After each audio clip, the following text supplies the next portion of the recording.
Tama na! Ah! Ah! Ah! Ah! Ah! Ah! Tama na! Ah! Kalma ka, anak. Tapos na ba? Oo, tapos na.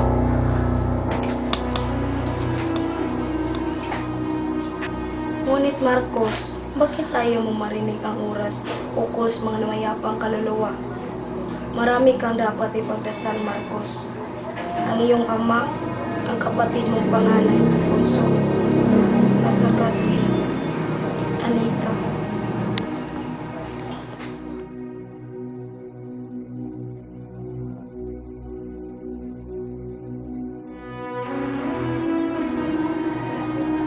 Dahil din sa kanila. At lalong-lalo na si Anita. Kaya ayaw kong marinig ang malungkot na tunog ng batinga. Ay. Lumakad ka na, Marcos, sa kubo ni Nabastian. Tila may bilasyon doon at kailangan nila ng mga galing ng mga awit ang malulugtog ng gitara. Si Inay naman.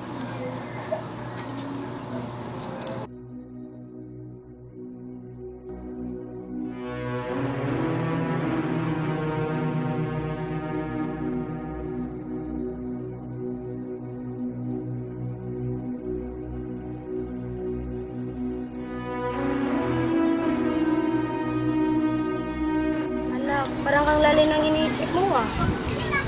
Hindi po, Inang. Nagpapahangin lang. Anak, huwag mo nga akong lukuhin. Alam ko may problema ka ngayong dinaraanan. Sa Anita na naman ba?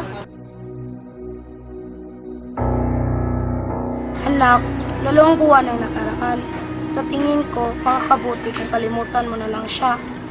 Inang, habang buhay ko pong hindi malilimutan si Anita. Alam mo anak, nung nalaman ko nagpakamatay si Anita, nalungkot ako.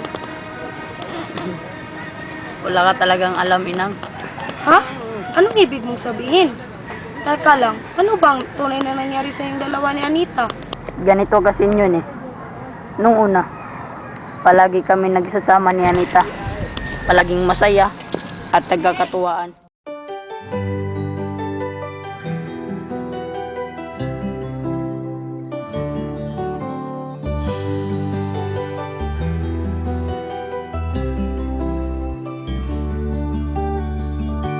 Sa isang sulyap mo ay nabihan ako para bang himala ang lahat ng ito.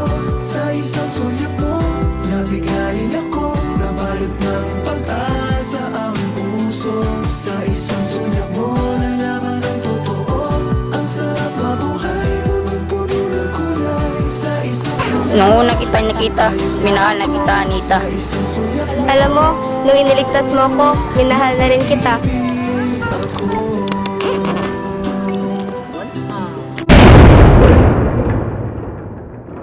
Nagbago na ang lahat ng nalaman ni Don Tiong na may relasyon kami ni Anita.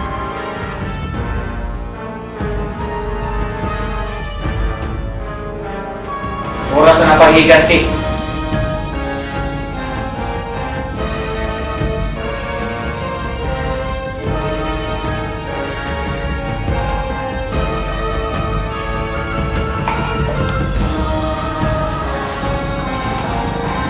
Boss! Jerry, pumunta ka nga dito.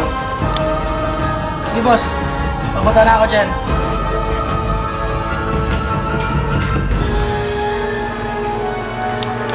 Buksan mo ko. Boss! Narito na ako. Anong ipabuhutos niyo? Kidnapin si Marcos. Masusunod.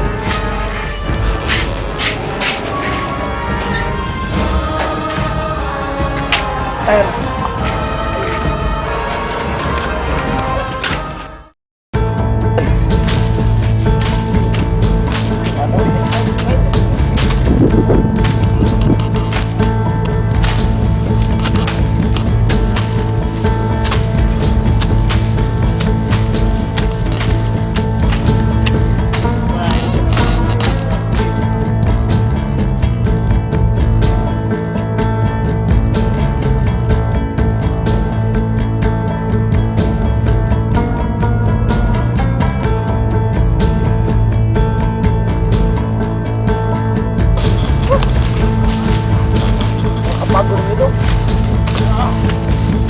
Pare!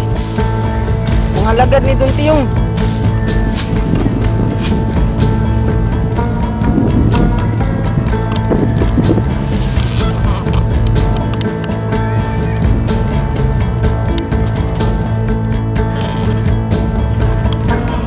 Narito ako sa utos ni Don Tiyong na papalisin na kayo sa lupang sakhani ito. Ano? Sa lupang binabayaran namin? Sa lupang tinaniman namin? Ganon-ganon na lang? Papalisin agad? Jmar, Hindi nila alam na ang tunay na pakay nila ay ang kidnapin si Marcos.